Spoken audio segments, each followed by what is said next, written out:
kwa sababu ya wewe ambaye umeweza kufika.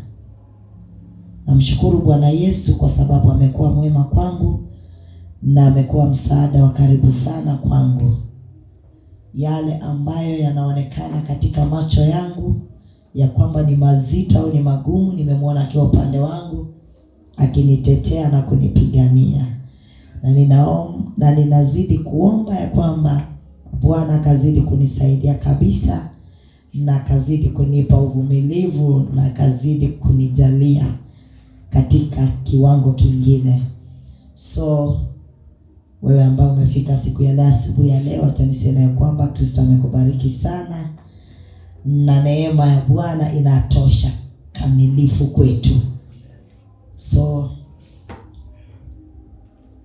nashukuru kwa sababu tuliweza kuachana wengine last week, na leo hii tumekutana tena, na ninajua kwamba si kwa nguvu zetu, bali imemgharimu Bwana ili kuweza kukutana tena tukiwa tuko sawa kabisa.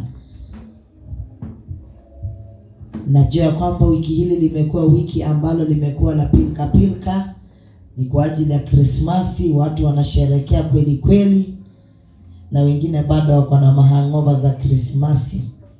So napata siku kama ya leo wengi hawataenda makanisani kuweza kukusanyika na waumini wenzao.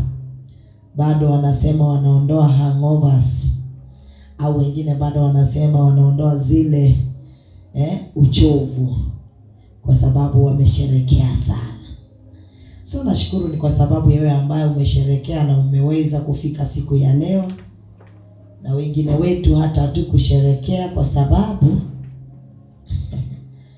tunajua kwamba sisi kwetu sisi tunajua kwamba Kristo alizaliwa, akakufa na akafufuka, na hatuoni huyu ambaye bado alikuwa anazaliwa siku ya 25. So hata nimeona mafundisho mengi walikuwa wanafundisha kuhusu Yesu anazaliwa, vitu kama hizo. Lakini ashukuriwe Mungu kwa sababu sisi ambao tunajua kwamba Kristo alizaliwa na akaishi na akasulubishwa akafufuka, sasa sisi tunamjua huyo, bali sisi hatujui ambaye amezaliwa. So tunashukuru Mungu kwa sababu ya ile elimu ambayo sisi tunayo, inatusaidia sana. Manake tukisema Yesu wetu amezaliwa tarehe 25, meaning ya kwamba Yesu wetu huyo bado ni mchanga sana, hata hawezi akatuokoa. Lakini sisi yule Yesu Kristo ambaye tunamhubiri, ambaye tunamjua, ambaye tunamshangilia au ambaye tunamsherekea, tunajua kwamba alishakufa na akafufuka na anaishi katika roho. So sisi tunaheri, manake tunajua kweli. Bado wale ambao wanasherekea kwao ni sawa kabisa, na bado kama Yesu bado anazaliwa kwao tena ni sawa kabisa. So lakini wewe ambaye unajua kile ambacho unafanya au kile ambacho kiko bora, unafanya kwa bidii. So ashukuriwe Mungu kwa sababu ya hiyo. Kuna mtu nilikuwa naongea naye kuhusu, alikuwa ananipa hiyo story ya kuzaliwa kwa Yesu, nikimwambia mimi najua Kristo ambaye nimempokea hafi, hazaliwi, maana alishazaliwa kitambo, na alishazaliwa akakua, akasulubishwa na akashinda mauti, akafufuka na anakaa ndani mwangu. Sioni tena kama anaenda tena kuzaliwa kama mtoto mchanga.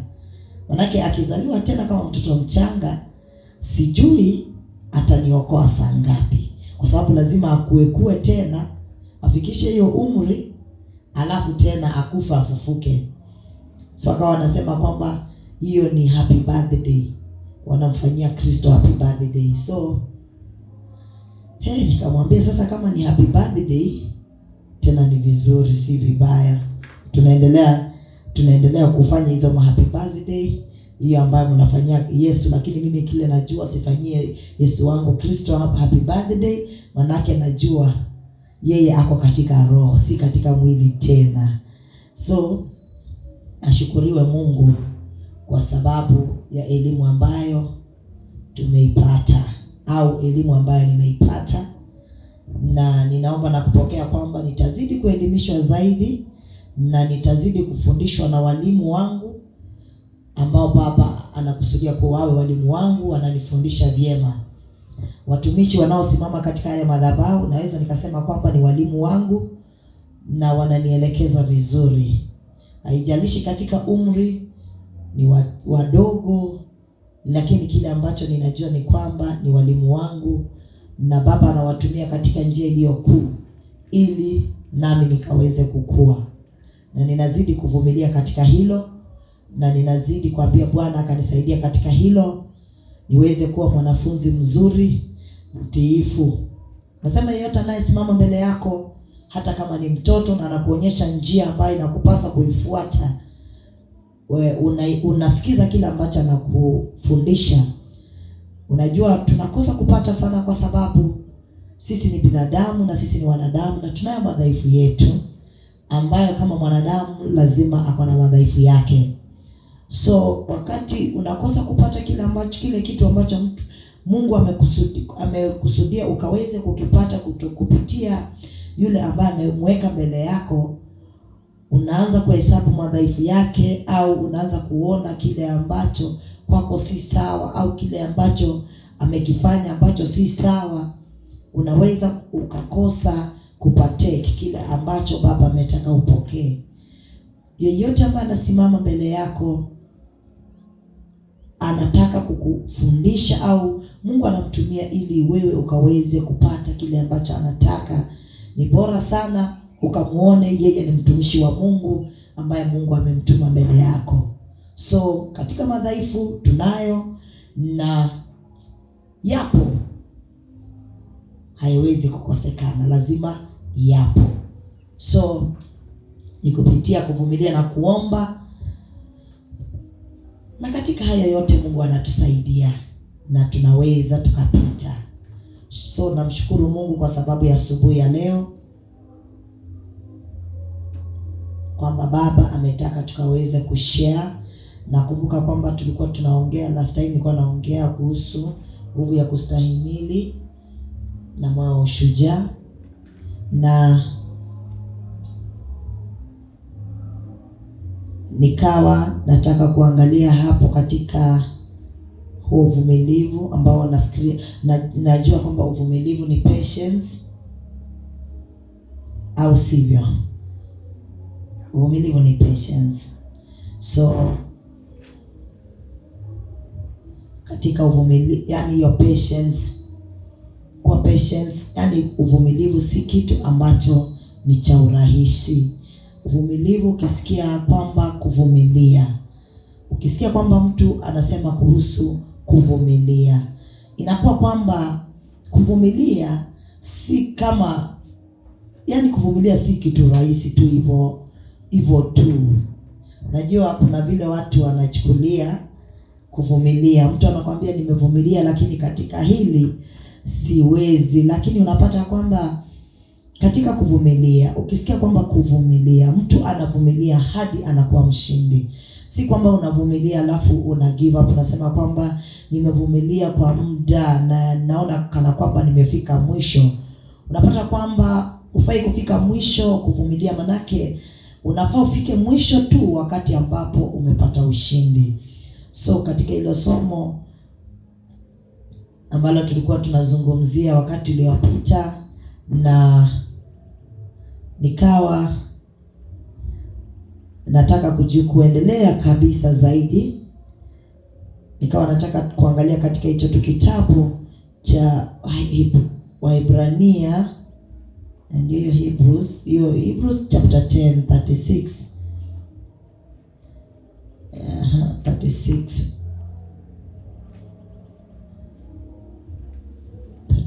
to 39, ambayo Waebrania 10 mstari wa 36. Yes. Anasema hivi: maana mnahitaji saburi ili kwamba mkisha kuyafanya mapenzi ya Mungu mpate ile ahadi. 37, kwa kuwa bado kitambo kidogo sana yeye ajaye atakuja wala hatakawia.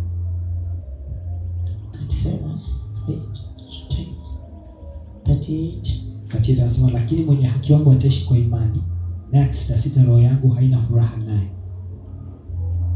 39 anasema lakini si atumo miongoni mwao wasitao na kupotea, bali tumo miongoni mwa hao walio na imani ya kutuokoa roho zetu. Amen. Tukiangalia mstari wa 36 unapata kwamba neno Bwana anasema for ye have need of patience, that after you have done the will of God you might receive the promise.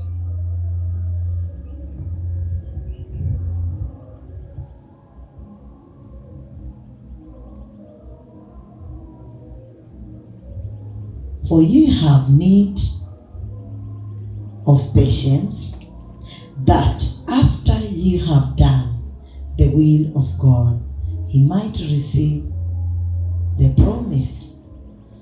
So tunapoangalia hilo neno patience,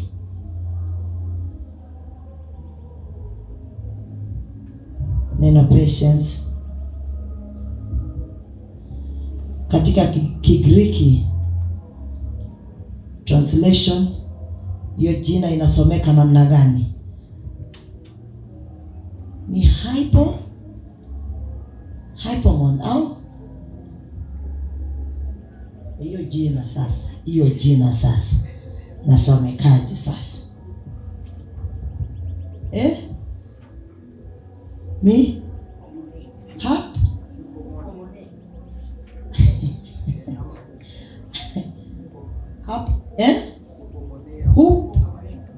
hupmon ama hupomone. Kwa sababu translation ya kwanza hapo, alafu kuna hii ya pili phonetic, hiyo ndio hup omni hiyo sasa ndio pronunciation. Okay. Unapata inasema ni number 1 inasema steadfastness, constancy, endurance. Alafu hapo I inasema hapo ni in the empty, the characteristic of a man who is not swept from his deliberate purpose and his loyalty to faith and piety by even the greatest trial and sufferings. B, patiently and steadfastly. Napata number 2 inasema a patient, steadfast, waiting for. A patient, enduring, sustaining, perseverance. So unapata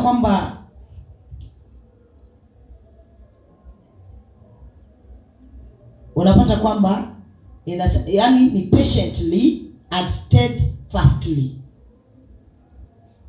Hiyo patience, jina patience tunapata maana yake ni patiently, yani patiently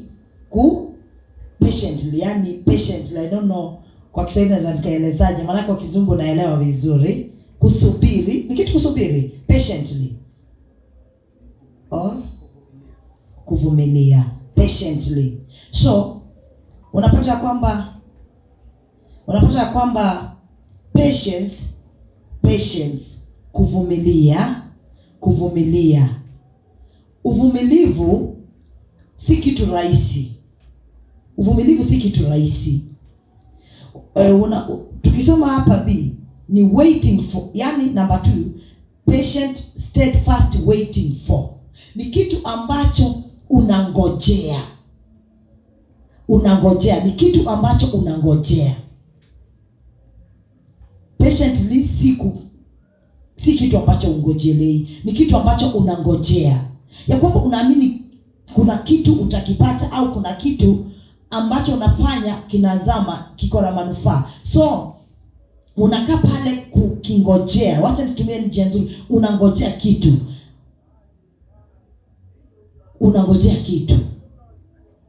So who give up, yani ukati tamaa, unabaki kufocus katika kile kitu ambacho unatarajia au unahitaji.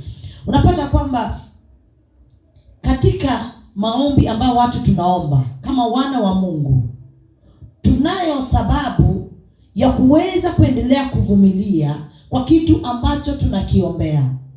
Unapata mfano, unapata kwamba mtu unaomba kwa ajili ya kile ambacho Baba amekuahidi, au watumishi wa Mungu, kuna vitu vingi wamesema katika maisha yetu. Unapata kwamba mtu hangoji, mtu anabaki pale, anasema anaona ni kana kwamba, mfano mtumishi wa Mungu amenena jambo kwa maisha yako leo na amenena mambo makubwa ambayo yako mbele yako. Unapata kwamba muamini anakata tamaa kwa sababu amengoja, hajaona ikifanyika.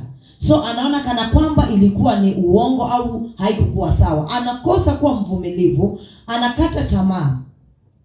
Na mambo ambayo Mungu amekusudia katika maisha yako, hupasi kukata tamaa. Licha ya kuwa yanafanyika, yanaonekana kwamba yamechukua muda, wewe lako ni kubaki kuamini na kubaki kungojea wakati unaendelea kuomba. So unapata hapo ndipo waamini wengi wanakosa kupata kile ambacho Baba amekusudia kwa ajili ya maisha yao. Manake mtumishi wa Mungu amekuambia mambo makubwa ambayo Mungu amekusudia katika maisha yako, ya kwamba jambo rahisi tu ni kwamba unaona utapokea kazi. Unapata kwamba muamini anakosa kufocus, anakosa kuendelea kufuatilia na anakosa kuendelea kuamini ya kwamba kile ambacho mtumishi wa Mungu amesema ni Mungu amesema kwa ajili ya maisha yake. Mimi wanasema kwamba haijalishi itachukua muda gani, lakini kile ninajua ni kwamba neno la Baba halijawahi pita bure. Neno la Baba ni kweli na ni amina. So langu tu ni kubaki pale nikiomba, nikibaki kuamini. Na hii patience unaipata katika kupitia imani. Manake ukikosa imani katika kukua patience au kukosa imani katika kusubiri, unapata kwamba mambo hayataenda. Lakini katika hiyo kusubiri, unapaswa kuwa na imani katika hilo. Amen. Unapata katika leo hii wengi tumeahidiwa mambo makubwa, wengine tumeahidiwa kwamba sisi ni watumishi wa Mungu wakubwa, wengine tumeahidiwa kwamba tunaenda mbali katika maisha, lakini unapata kwamba ukiangalia ground inaonekana kwamba mambo hayaendi, inaonekana kwamba haitapika. Lakini ashukuriwe Mungu kwa sababu wewe muamini ambaye umefundishwa vyema, wewe muamini ambaye umelelewa vizuri, unajua kwamba licha ya kuwa ninaona kana kwamba mambo yanaendelea kuwa magumu, lakini kile kitu nabaki nacho ni kwamba naweka imani yangu kwa Mungu ya kwamba kile ambacho kilinenwa katika maisha yangu ni lazima kitatimia kwa wakati. Vitu zingine unajua huwezi ukalazimisha, vitu zingine huwezi ukaforce. Kile ambacho ninajua ni kwamba neno lolote ambalo limetoka kwa Mungu na likakuja katika maisha yangu, mimi langu ni kubaki pale kuliaminia. Katika imani ndipo mambo yanafanyika. Kwa sababu unapata ya kwamba ukikosa imani, kuamini kwa kile ambacho umeambiwa au kwa kile ambacho Mungu ametumanisha ni kwa sababu yako, na ukakosa imani, kinaweza kikakosa kutimia. Na ndiposa mimi wanasema kwamba licha kwa unaona kana kwamba mambo katika ground haiendi, wewe baki ukimwangalia Mungu. Lakini uko na heri, manake at least unaambiwa. Mfano unaambiwa kwamba naona huduma wako ukipanuka. Unaanza kujiuliza, huduma wangu unapanukaje? Mimi mwenyewe hata bado sijaanza kuhudumu. Mimi mwenyewe bado niko chini. Ni nani atakaye nisikiza? Unaona hapana, haiwezekani. Haijalishi. Mtu ambaye ako na imani katika Kristo, unaweza kuwa leo hii hauhudumu, lakini kuna wakati unakuja utaanza kutumika. Unafaa ubaki na hiyo patience. Haleluya. Hapo mahali pa kustahimili au mahali pa kuwa na ustahimilifu, hapo muda mwingi ndipo panatoa waumini wengi. Unapata mtu anasema kwamba licha ya kuwa mimi na hudumu, licha ya kuwa mimi namtumikia Mungu, haijalishi unafundisha, haijalishi unafanya nini katika nyumba ya Mungu, unapata kwamba unafanya kazi ya Mungu, unafanya kazi kwa kujitolea, kwa roho moja, lakini unapata kwamba mambo yako yanaonekana kana kwamba hayaendi.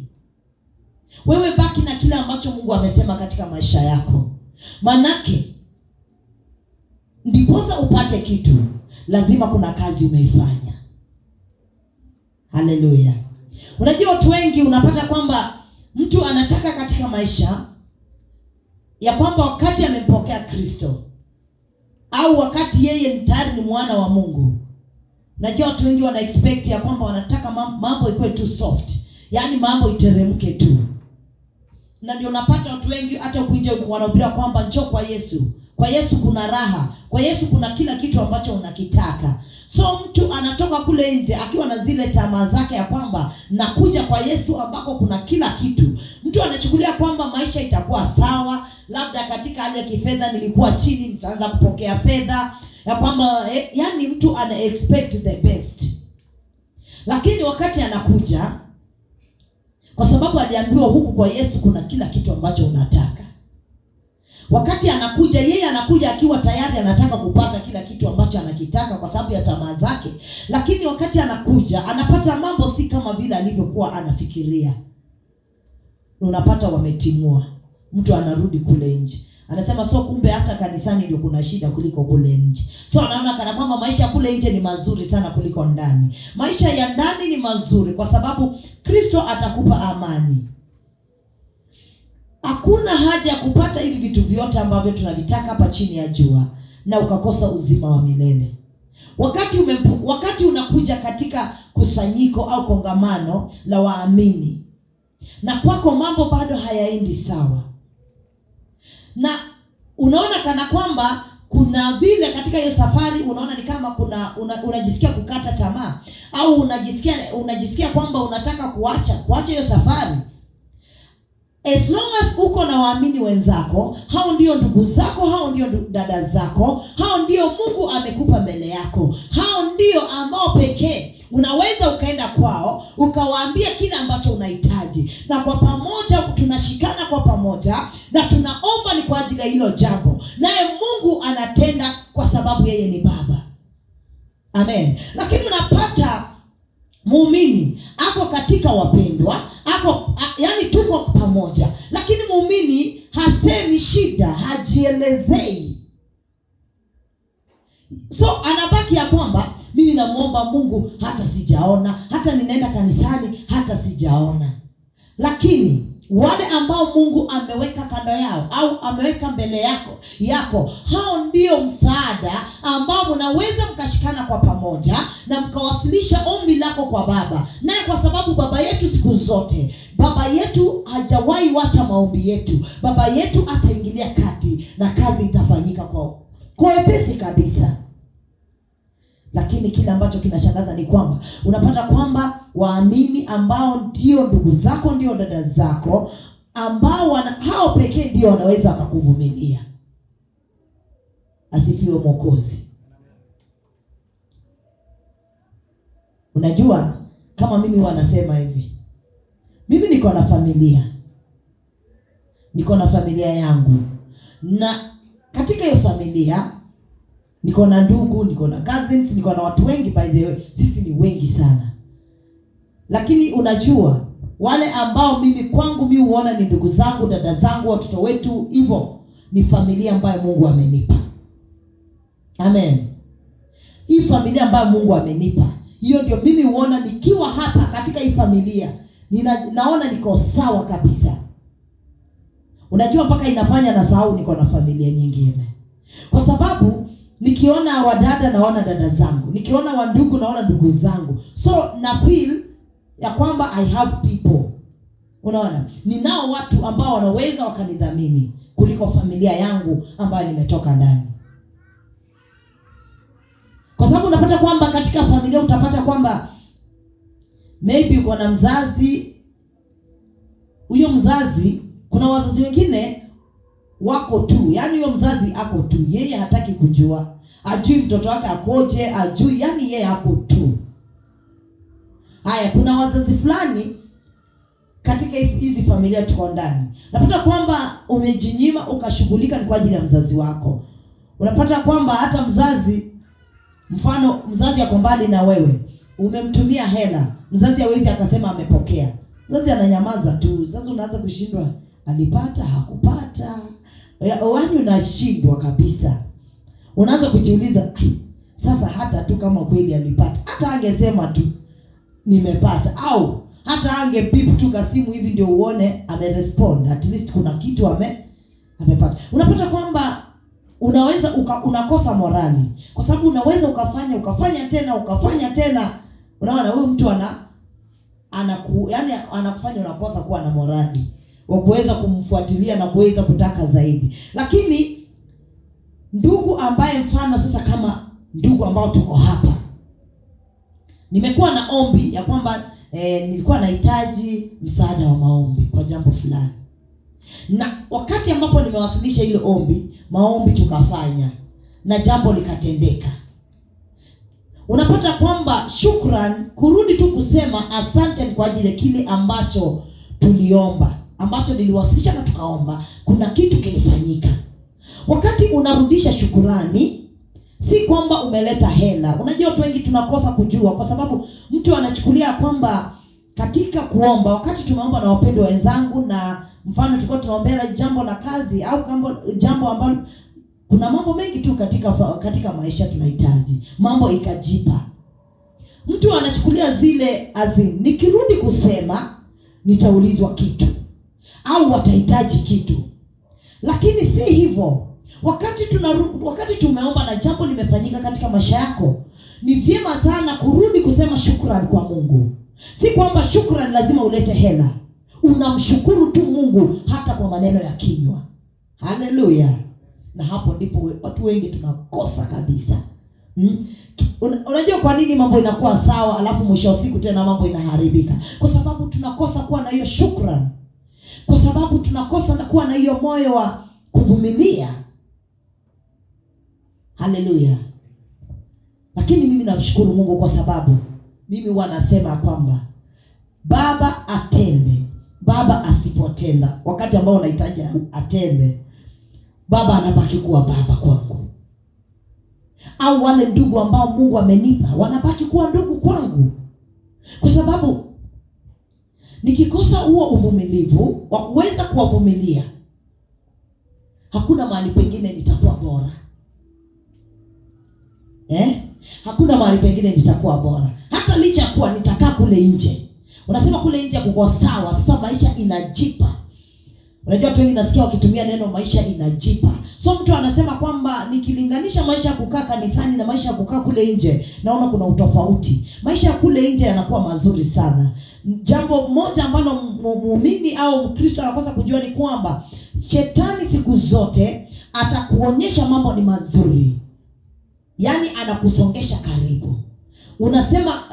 Unasema kwamba ground imenikubali, so hata mambo ya Mungu sina time, yaani sina time na kusikiza neno, au sina time na nini. Mimi wacha nijipe na mambo ambayo ninajipa nayo. Wacha nikwambie, ni kwa muda mchache sana mambo inaweza ikakuwa mzuri, hata ground ikatulia kabisa, wewe ukaona kana kwamba uko sawa, lakini ground ikichafuka, uvumilivu, oh my God, ndiposa utapata sasa tena unarudi tena katika kilio. Lakini namshukuru Mungu kwa sababu ya wewe ambaye Mungu amekuweka mahali hapa kwa wakati ambao ni bora, kwa wakati ambao unastahili, ili ukaweze kufundishika zaidi, ili ukaweze kuelimishwa zaidi. Manake leo hii naamini ya kwamba mahali ambapo tumefika leo hii, mahali ambapo tumetokea na mahali ambapo tumefika, mwanafunzi ambaye ni mwanafunzi bora, mwanafunzi ambaye ni mwanafunzi ambaye anafuatilia fundisho, mwanafunzi ambaye anafuatilia kile ambacho Kristo anataka, kuna mahali amesonga. Kuna mahali amesonga kupitia tu katika kuvumilia. Manake kama hapo unapata kwamba usipovumilia hapa kuketi na kufundishwa na kuelimishwa, uwezi, inakuwa ngumu sana. inakuwa ni ngumu sana. Watu wengi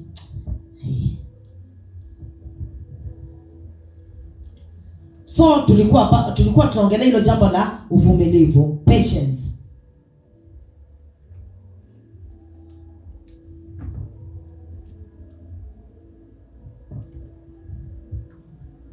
Na tunapata kwamba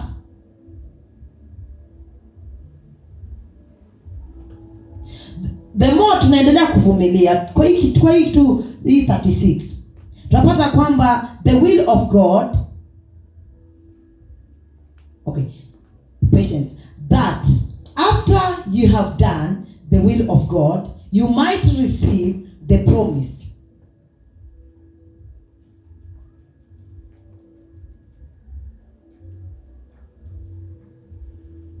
Baada ya kuvumilia, hapo ndipo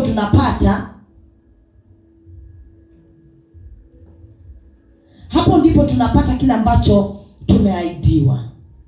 Kuvumilia katika Bwana, tunapata jawabu au tunapata kile Bwana amekusudia tukaweze kukipata, ahadi ya Bwana kupitia tu katika kuvumilia,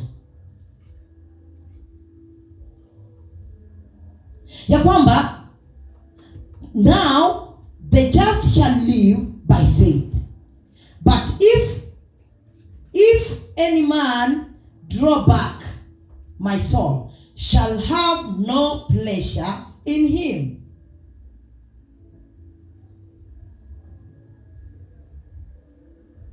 Ya kwamba tunaishi kwa imani, na kwamba iwapo mtu anaweza akarudi nyuma, hawezi akafika katika ahadi ya Bwana.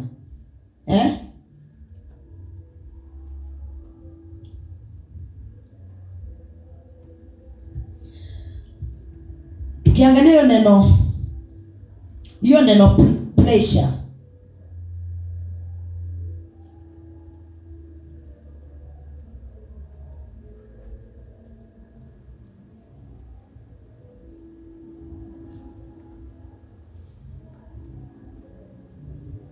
neno pleasure kwa Kigiriki ni mwanafunzi mzuri mwenye anajua kusoma.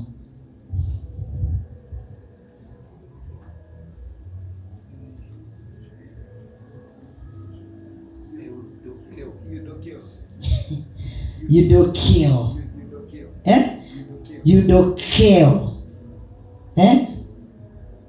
Yaani eudokeo hiyo inamaanisha it seems good to one, is one's good pleasure.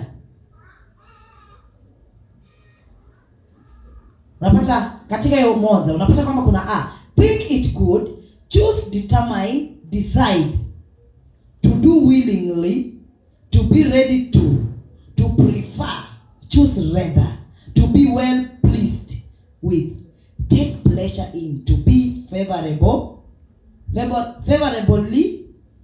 included towards one.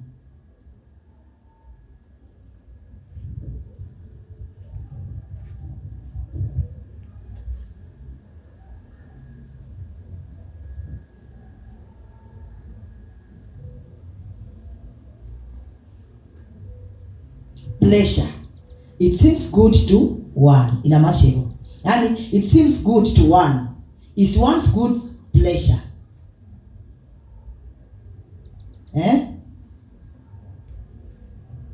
So unapata kwamba hiyo 37 ni ya kwamba hiyo 38 unapata kwamba now hiyo jina pleasure tumepata maana yake. So unapata kwamba now the just shall live by faith, but if man drawn back, any man draw back, my soul shall have no pleasure in him. Shall have no pleasure in him. But we are not of them who draw back unto perdition, but of them that believe to the saving of the soul. So unapata kwamba sisi ambao ni waamini, sisi ambao tunamjua Kristo, sisi si wale ambao wakukata tamaa. Sisi si wale ambao tunaweza tukaacha safari. Sisi ni wale ambao tunabaki kufocus ili tukaweze kupata thawabu ambayo inatoka kwa Kristo. Sisi thawabu yetu inatoka kwa Kristo. So sisi ambao ni waamini, mimi na wewe leo hii ambao ni waamini, sisi hatutakatia tamaa katika hii safari, kwa sababu unapata katika safari ya wokovu ni rahisi sana. Ni rahisi sana ukijua njia ya kufuata, lakini ni ngumu sana ukikosa kujua njia ya kufuata. Na ndio sababu utasikia mtu anakuambia katika hii safari ya wokovu ni ngumu sana, kwa sababu hana uvumilivu na hana moyo wa kustahimili, au hayuko tayari kufundishika. Lazima kuweza kuwa na ushindi wa kuweza kukaa katika kuvumilia, lazima kuna kiwango cha kufundishwa. Na katika kufundishwa, usifikiri kufundishwa tu utaambiwa mambo rahisi au kitakuwa tu kitu rahisi, mambo shwari, yaani unaambiwa vitu vya rahisi. Kuna katika hiyo kufundishwa unapata kwamba kuna vitu ambavyo katika maisha yako au katika hali yako unaviona ya kwamba huwezi ukavifanya au ni ngumu kuviwacha, lakini inabidi, kwa sababu katika kuvumilia, sisi tunapovumilia, si kwamba tunavumilia katika hii safari, si kwamba tunavumilia kwa sababu tunavihitaji vile vitu vya kawaida ambavyo tunavihitaji, lakini tunajua yule ambaye tunangoja kwake. Tunamngojea Kristo akafanya kitu kwetu, maanake tunaye tayari na ametuhakikishia kwamba kama yuko pamoja nasi au yuko ndani mwetu, ametuhakikishia ya kwamba tunapoendelea kukaa na kuweza kusonga, kuna kitu katika maisha yetu anakifanya. Si kwamba yani wewe kwako unaangalia vitu vya kawaida. Inapofika mambo ya pande ya Mungu, si kama vile sisi wanadamu tunavyoona, inakuwa ni kitu cha utofauti. Hatuwezi tukatazama kwa macho yetu kawaida tu. Na ndiposa imefika leo hii, kama hautaufanya uamuzi ambao ni uamuzi dhabiti, utapata kwamba katika hii safari utakwama siku zote. Katika hii safari utabaki kuwa mtu wa kulia tu, kwa sababu unakosa uvumilivu, kwa sababu unakosa kujua kwamba Bwana ameahidi nini katika maisha yako. Unakosa kujua kwamba kuna kitu Bwana amepromise katika maisha yangu.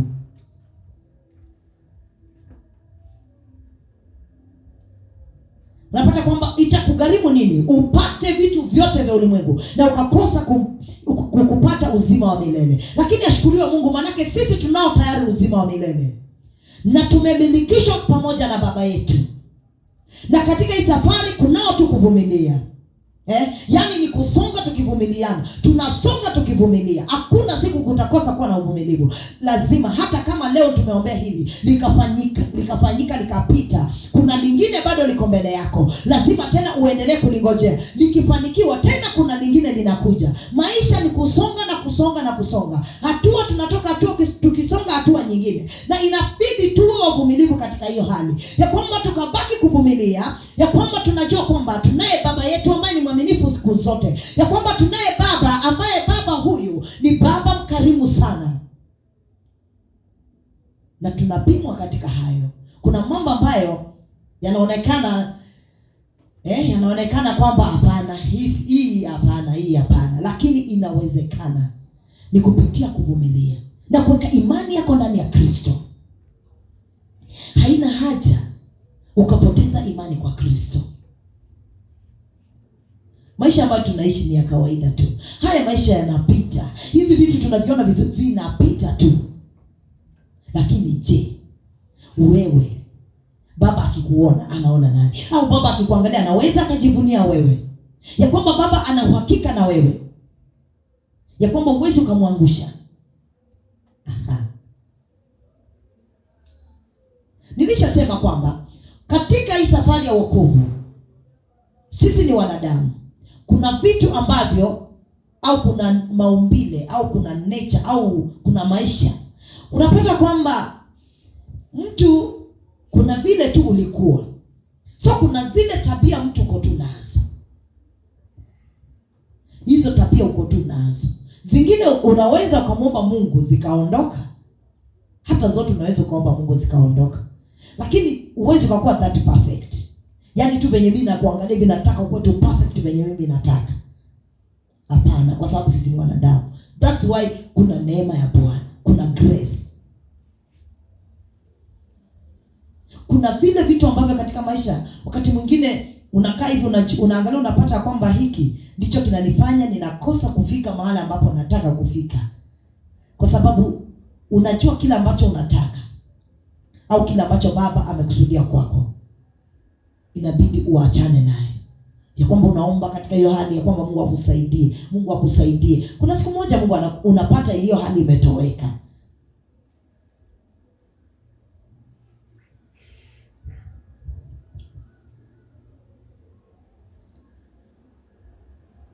Amen. So unapata kwamba katika uvumilivu, katika tu hiyo uvumilivu, ningependa kusema nawe nami ya kwamba hatupasi kukata tamaa katika kuvumilia. Hatupasi kukata tamaa. Tuendelee katika hiyo kuomba, tunaendelea kuomba.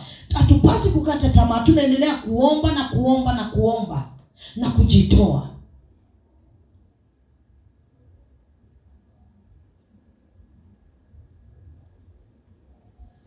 Kama vile kanisani, kama hapa kanisani hakukosekani kitu cha kufanya, hakukosekani. Kazi ziko hapa ndani mingi sana. Wewe unaweza kusema hakuna kazi, lakini humu ndani mna kazi mingi sana. Si lazima uimbe, si lazima si lazima, kuna kazi mingi hapa ndani katika kuvumilia. Na ndipo utapata leo hii kama unapata kama ofisi ya vyombo za kanisani, unapata kwamba wale ambao wamewekwa pale, si kwamba wamewekwa pale ni kwa sababu hao ndio watakuwa wanafanya. Wamewekwa pale ni kwa ajili ya uangalizi. Na kwa ajili ya uangalizi, si kwamba ukiwekwa mahali kwa sababu ya uangalizi ni wewe unafaa kufanya. Hapana. Unapata kwamba kuna mtu hana huo moyo, au anaweza akawa katika ofisi kama hiyo. Maana ofisi ya vyombo kanisani ni ofisi tricky sana, na ni ofisi ambayo watu wengi kabisa hawapendi. Maana unapata kwamba mtu anaanza kupiga hesabu hizi vyombo. Sasa kama hizi maspika zetu venye ni kubwa hivi, mtu anaanza kupiga hesabu. Mvua imenyesha, kuna matope, nafaa kubeba. Mtu atabeba, abebe. Anafika mahali anakata tamaa. Na labda baraka zake au muujiza wake uko mahali kama pale. Unapata kwamba haipasi kukata tamaa. Unapaswa kuendelea. Na katika hiyo kuendelea, unafanya katika moyo safi, na unafanya katika imani ya kwamba Mungu, wakati ninapofanya hii, ninajua ya kwamba kuna thawabu yangu. Imagine ipo, pasipo kukata tamaa, pasipo kunungunika, pasipo kuona kwamba mbona. Manake unapata kwamba katika hali kama hiyo, mtu hufika mahali anakata tamaa au anasonga nyuma, na labda baraka zake au kuna kitu Mungu alikuwa anataka kufanya katika huo wakati, na inapokuja anataka kufanya, anapata hayupo tena, ametoweka. So katika kuvumilia, manake unapata ofisi kama hiyo lazima kuna kuvumilia. Ofisi kama hiyo kuna kuvumilia. Kwa sababu kuna wakati mwingine watu wanaweza wakaenda wakaviwacha hivyo vyombo pale kanisani. Sasa kwa sababu wewe ni mwangalizi, inabidi ufanye hiyo kazi. Ni kazi ngumu, lakini katika kuvumilia na kuamini Bwana. Mfano kazi kama mtumishi wa mahali hapa. Wale ambao Mungu amempa, unajua anawalea kwa sababu ya kuvumilia tu. Kwa sababu ya kuvumilivu. Yaani baba yako anakuvumilia. Kwa sababu wenda labda wewe ungekuwa baba, haungeweza kuvumilia. Lakini kwa sababu wewe mwito kuwa baba, kunakuwa na uvumilivu, kwa sababu unajielewa na unajijua kwamba baada ya hili ninajua kwamba kuna kitu Mungu anafanya katika maisha yangu. Yaani tusio watu wa kuangalia tu vitu vya kawaida, tukawe watu wa kuangalia vitu zaidi katika ulimwengu wa rohoni, ya kwamba ni kipi nini hicho kinafanyika katika, na hivi vyote vinafanyika tu kwa kupitia kuvumilia.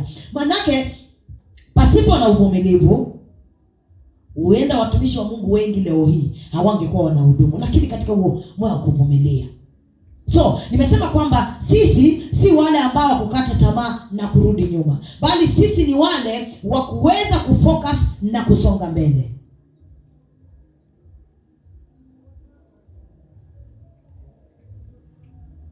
Tunamwamini Kristo ambaye anaokoa. Tunamwamini Kristo ambaye alikufa akafufuka akashinda mauti. Huyo ndiye tunamwamini leo hii. Hapana mwingine ambaye tunaweza tukamwamini kando na huyu Kristo ambaye tunamjua na tunamwelewa zaidi. So sisi tunamwamini Kristo. Na tunamwaminije Kristo? Tunaamini Kristo kwa kile ambacho alishasema katika maisha yetu, kwa kile ambacho ametuahidi. Ndipo sasa tunaendelea kuamini. Tunaamini kwa kile ambacho alisema kwetu. Hicho ndicho tunakiaminia. Na hicho ndicho kinafanya tunazidi kumfuata Kristo. Hicho ndicho kinatufanya tunaendelea kusonga na Baba. Hicho ndicho kinafanya tunaendelea kumhubiri Kristo, kwa sababu ya kile ambacho alisema kwetu na kwa sababu ya kile ambacho alituahidi. Na ndiposa hatukati tamaa. Maana yeye ni mwokozi wetu. Baba ametuahidi uzima, tunao uzima. Tunaishi katika uzima, tunafurahia. Maana tunao uzima tele tele ambao Baba alituahidia na ametupa. So tunao na ametumilikisha. Na ile ambayo tunayo furaha sana ya kwamba tumemiliki falme wake, tu pamoja na yeye. Yaani sisi na yeye tumefanywa mapatanisho. Hatukati tamaa. Mtu ambaye anamjua Kristo hawezi akakata tamaa, kwa sababu anajua kile ambacho Baba ameahidi kwangu lazima atakitimiza. So mtu huyu hakati tamaa.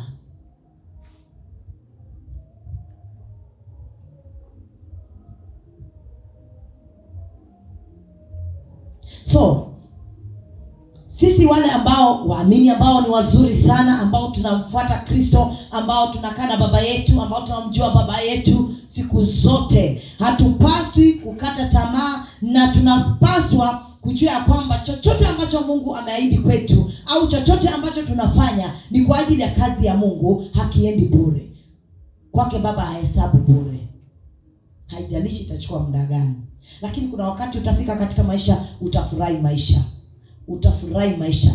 Utakuwa unakaa hivi unasema yenyewe, kama sio Mungu kweli, sijui leo ningekuwa wapi. So ninasema na wewe pale nje ambaye wenda umefika mahali umeona kana kwamba mambo hayaendi sawa, ya kwamba mambo si sawa kwako. Kila ambacho ningependa kusema nawe ni kwamba wewe ambaye umempokea Kristo, wewe ambaye ni mwana wa Mungu, wewe ambaye umeweka focus yako kwa Mungu, usikate tamaa, usikate tamaa. Endelea kuwa na moyo wa ujasiri, endelea kuwa na moyo wa ushujaa, ya kwamba katika kuvumilia, katika hiyo changamoto yote ambayo unapitia, ya kwamba Baba, kunaye Baba ambaye anakuja katika wakati ambao ni bora na anafanya kwa wakati. Na kile ambacho Baba anafanya kwa maisha yako, hakuna siku kitaweza kurudi nyuma, hakuna siku utaweza kujuta, bali siku zote utaishi katika furaha, utaishi katika kufurahia kwa kile ambacho Baba amefanya. So ningependa kusema kwamba wewe ambaye unamjua Kristo, wewe ambaye umeweka focus yako kwa Mungu, usije ukakata tamaa katika hii safari. Endelea kuangalia Bwana, endelea kumtegemea Bwana, endelea kuona ukuu na uzuri wa Bwana. Manake katika ukuu wake kuna ushindi. Manake katika nguvu za Bwana unapata kwamba kuna uweza na kuna nguvu za ajabu ambazo zinaweza zikakuelekeza wewe katika kila maamuzi ambayo unafanya katika maisha yako. So tuendelee kumwangalia Bwana na kumtazamia Bwana, manake Baba yetu ambaye ni Kristo, yeye siku zote ni mwaminifu na mambo yake katika maisha yetu ni kweli siku zote. So naomba na kupokea kwamba tutabaki kwa wavumilivu katika huo uvumilivu ambao Bwana anauhitaji kwetu. Manake tunayo thawabu ambayo Baba ameweka mbele yetu. Hiyo thawabu pekee ndiyo kitu ambacho cha bora zaidi ambacho tunahitaji. So hatutakatia tamaa kumhubiri Kristo, hatutakatia tamaa kukaa na wapendwa ili tuweze kuendelea kufundishika na kuweza kujua njia za Bwana zaidi, na kuweza kumjua Kristo zaidi, na kuweza kujua ni kipi Baba anataka tukakifanye. Manake tukikaa pale nje hatutajua chochote. Au ukiangalia changamoto za maisha, changamoto katika maisha hakuna siku zitakosa. Ziko siku zote. Not unless ukwe past tense. Ukiwa past tense hautaona changamoto. Lakini as long as bado tunaishi, tunamhubiri tu Kristo na hizo changamoto. As long as bado unaishi, changamoto haitawahi kosa. Na tena zinakujanga tu zile kubwa kubwa. Ukishinda hii, ingine itakuja. Hata watumishi wa Mungu wanaozo changamoto wanapitia. Si kwamba ati wakati wanamhubiri Kristo hawana changamoto. Wana changamoto, wakikupatia wewe utamrudishia. Mwambia kwamba hii ni ya kwako. Wewe ngangana na hii, mimi wacha ningangane na ya kwangu.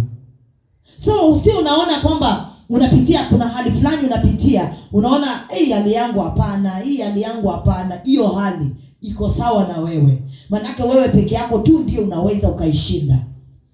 Kila mtu ako na hali ya kwake ambayo ni nzito kweli kweli. Haleluya. Haleluya.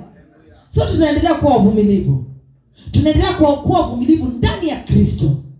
Tuendelee kuwa wavumilivu kwa sababu ya mambo ya Kristo. Sio ati ile tu yako ya huko nje. Hii ya Kristo hii. Hapo ndipo tunataka kuwa wavumilivu kweli kweli. Ya kwamba wamesema hii, nitavumilia, nitafanya hii kwa sababu ya Kristo. Ukiwa katika mambo ya Kristo au katika kuvumilia katika kazi ya Bwana, unapata kwamba wakati kunao ushindi, hata maisha yako ya kawaida kunapatikana ushindi. Lakini watu wanaangalianga changamoto, watu wanaangalia hali. Watu wanaangalia venye ground inasema. Najua siku hizi wanasema ground inasema nini? Mmesikia ground inasema nini? So watu wanaenda venye ground inasema. Hatupaswi kwenda venye ground inasema. Sisi tunapaswa kwenda venye Mungu anasema. Amen. Kuna mahojiano fulani tulikuwa tunahojiwa tu hapa tu. Mimi nilikuwa nahojiwa pia. Kama anasema kwamba wewe ukiangalia huku nje, ni juzi tu. Unajua hao ni watu wanafanya survey, so kuna mambo wanataka kujua.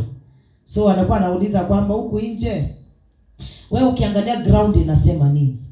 Kaambia kwamba mimi ni venye naangalia hii ground ya huku nje, nasikia hii ground ikisema rada ni chafu au mambo ni chafu. Na mimi kwangu naweza nikasema mambo si mabaya. Mimi naweza nikasema ground iko poa. So kama ananiambia wewe unasema ground ni poa aje, na kila mahali tunasikia ground mambo ni chafu, rada ni chafu. Kaambia mimi kile najua ground iko sawa.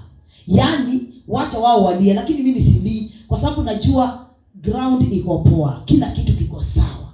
Najua uongozi iko sawa. Na siwezi nikasema kwamba uongozi iko na shida. Uongozi haina shida. Sisi ndio tuko na shida, lakini uongozi iko sawa kabisa. So mimi siwezi kulia na wengine. Mimi najua Mungu ako katika nafasi na Mungu anafanya kazi. So unajua wale wajamaa walibaki zile za mimi nilikuwa na expect juu umeniambia uko na familia watu 8. Nilikuwa na expect hata wewe unasema ground ni chafu. Nikamwambia mimi maisha yangu iko sawa. Namshukuru Mungu kwa sababu niko poa, niko na afya, hakuna siku nitalala njaa. Juu hata nikikuambia ground ni mbaya au nikwambie kuna venye naweza nikalala njaa kwangu, kwani hiyo msaada utanipa siku ngapi? Lakini msaada mimi najua inatoka kwa Mungu. So nikawa nawaambia kwamba watu turudi pale tu, turudi kwa Mungu. Wale ambao wameona kana kwamba Mungu hayupo, maana wanasema Mungu anachapa Kenya kiboko, turudi tu pale ya kwamba Mungu hajawahi chapa mtu kiboko. Mungu hajawahi siku hata moja. Maneno ya vinywa vyetu ndivyo inafanya ground inakuwa mbaya. Maana ukisema Mungu anachapa Kenya kiboko, si Mungu anachapa Kenya kiboko, shetani atakuchapa wewe kiboko. Si Mungu, hapo Mungu hayupo. So hapo ni wewe mwenyewe umejitamkia na imekuwa. So mimi kile ninajua ni kwamba taifa letu Mungu analipenda sana. Mungu anapenda uongozi ambao uko mbele yetu. Mungu anapenda kila mmoja. Na sababu aliweka watu hapo. Kama si Mungu kuwaweka pale, hawangekuwa pale. So mimi kile naweza sema ni kwamba sisi watu wa taifa letu la Kenya tuendelee kumuomba Mungu, tuendelee kumwangalia Mungu siku zote. Na hapo tu ndipo tutaweza kuona uzuri. Maana yake tusipoomba, yaani tusemege tu ni mbaya, itaendelea tu kuwa mbaya. Kwako itakuwa mbaya na kwa watu wengine hawajui kama ground ni mbaya, wanajua ground ni poa. So ni wewe maneno ya usemi wa kinywa chako. katika hii safari ya wokovu unapaswa kuwa mtu ambaye unasema kwamba katika haya maisha naishi, najua kunazo tu changamoto, lakini katika hizi changamoto nitapita na nitashinda. Kuna vitu zingine zinafanyika ni za ajabu sana. Kuna vitu vinafanyika vya utofauti. Je, Mungu anaweza akakuaminia? Je, unaweza ukatenzi na wale wengine wakati wametenzi pia una tenzi? Haleluya. Haleluya. Haleluya. Baba ni mwema siku zote. Yeye ni mwema siku zote na ametuahidi mambo makubwa na ametuahidi mambo mazuri. So ni sisi tubaki kuvumilia, tusikate tamaa. Kile ambacho ninaweza nikasema nawe asubuhi ya leo, endelea kumwangalia Bwana, endelea kumwamini Kristo. Weka imani yako dhabiti ndani ya Kristo ili Bwana akaweze kukustahimilisha, ukaweze kusimama katika miguu zako sawa sawa. Ni kwa sababu ya kazi ya Bwana. Usikate tamaa. Usiangalie changamoto. Changamoto katika maisha zipaswi kuwa zipo siku zote, lakini baki ukifocus kwa Mungu. Usiwe mtu ambaye wa kuyumba yumba. Usiwe mtu baridi uwe uko moto. Ikitokea uko baridi, ikitokea kwa uzuri unasema sawa, niko sawa. Je, Mungu anaweza kukuaminia leo ukapoteza kazi yako? Mungu anaweza akakuaminia utabaki hivyo hivyo hivyo tu? Au utaanza kujishuku? Je, anaweza akakuaminia? Je, anaweza akakuaminia hiyo furaha uko nayo leo hii? Mungu anaweza kukuaminia hata wakati umekosa? Je, unaweza ukazidi kuvumilia? Mungu anazidi kutusaidia. Mimi naweza nikasema mafundisho ambayo nafundishwa hapa, mimi inanisaidia pakubwa kabisa. Pakubwa. Imechukua nafasi kubwa. Kuna vitu mingi katika maisha yangu ambavyo kwangu nilikuwa naona kana kwamba ni vigumu hata kuviacha. Lakini nashukuru Mungu kwa sababu kama leo inaweza nikaangalia hivi nikanyamaza nikakuangalia, mimi nikanyamaza nikaachana na wewe. Sitaki maneno. Yaani huyo ni Mungu. Na imefanyika aje? Kwa kupitia mafundisho ya mahali hapa.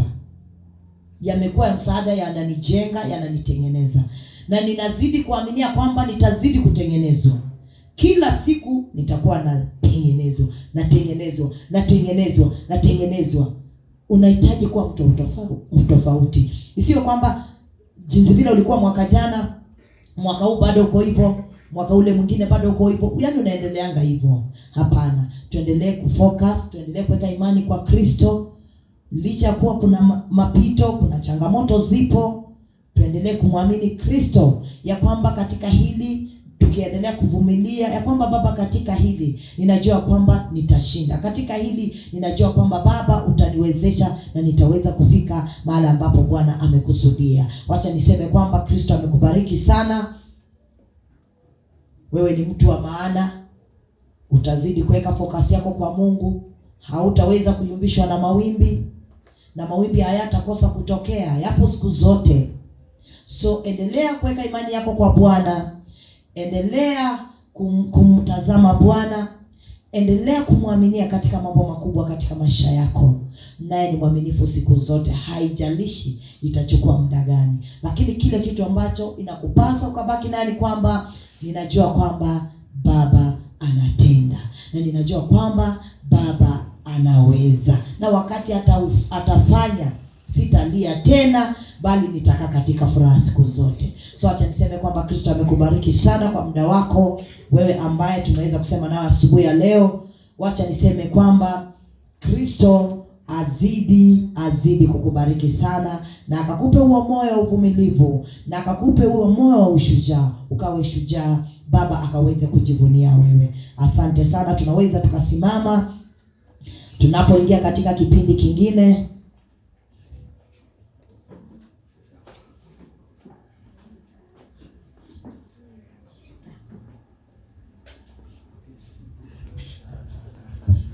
Shukuru tu Bwana ni kwa ajili ya neno la asubuhi. Mwambie tu Baba asante.